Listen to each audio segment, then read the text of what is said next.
I want him to have some kind of a special power, you know what I mean? Something messianic.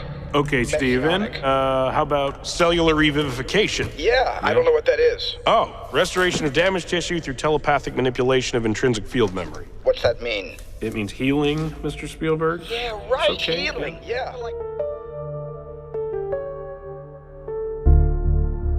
Welcome back to the Cult of UFO. I'm Sergeant Grumpy, and today we're diving deep into one of the most controversial pieces of UFO lore from the late 1990s.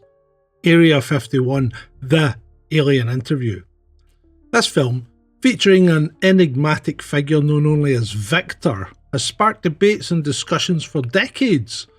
Was that a genuine glimpse into extraterrestrial life, or just another elaborate hoax? Let's see if we can break it down.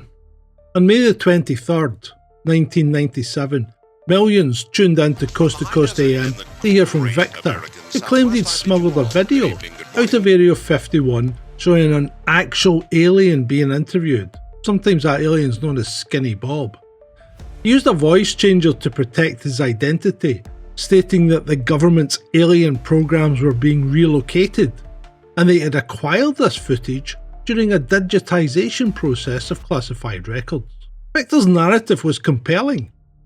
He described having direct encounters with extraterrestrial beings since 1989 and suggested that these beings were attempting to communicate advanced scientific concepts to humans, but they were struggling due to our primitive understanding.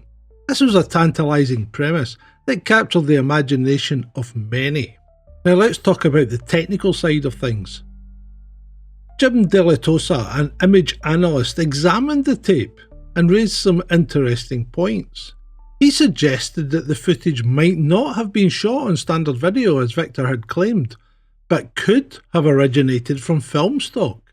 He noted that the lack of moire patterns typically seen in video footage indicated it might have been filmed on a different medium. And he also believed that the images appear to have undergone a complex transfer process, which is more common in the film production than it would be in video.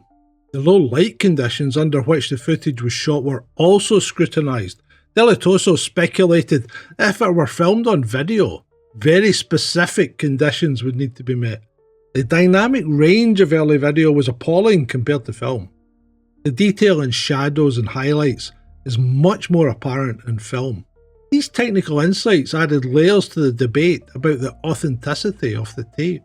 Victor took the picture to Rocket Pictures, and that was the production company behind the film release. It had its own set of challenges in dealing with Victor. Tom Coleman, the president of Rocket Pictures, he expressed a skepticism about Victor's credibility, but was intrigued enough to pursue the project. They demanded more disclosure from Victor than he was willing to provide, leading to tension between them. My purpose is to expose the existence of the aliens, not compromise these individuals. I made the decision to come forward.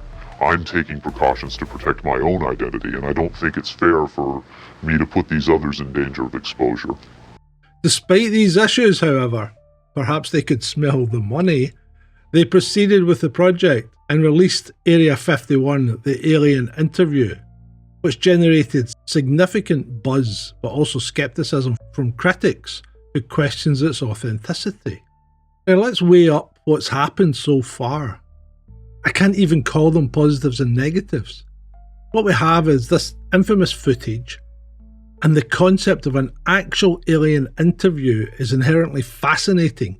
It taps into our collective curiosity about extraterrestrial life. The technical analysis provided by Deletoso has provided some credibility to the claims by suggesting it could be film rather than video. The film has remained a topic of discussion in UFO circles, and it's influenced both how we think about government secrecy and alien encounters. There is, however, a lack of verification. Victor's identity remains unverified.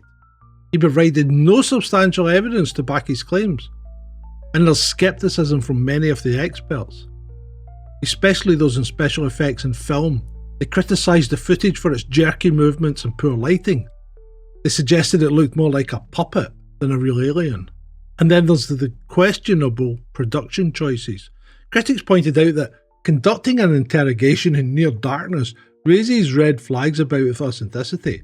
I would concur with that, because in a darkened room with the light shining in your eyes is Hollywood. It's not real life. That's not how interrogations and interviews are conducted. So where does this leave us? Area 51, the alien interview, remains a polarising piece of media to this day. For some, it's a compelling piece of evidence supporting extraterrestrial life. For others, it's just another example of how easily people can be misled by sensational claims. Ultimately though, whether you believe Victor's story or not, may come down to your perspective on evidence and the belief in the unknown. It's crucial to approach such claims with skepticism while also remaining open-minded.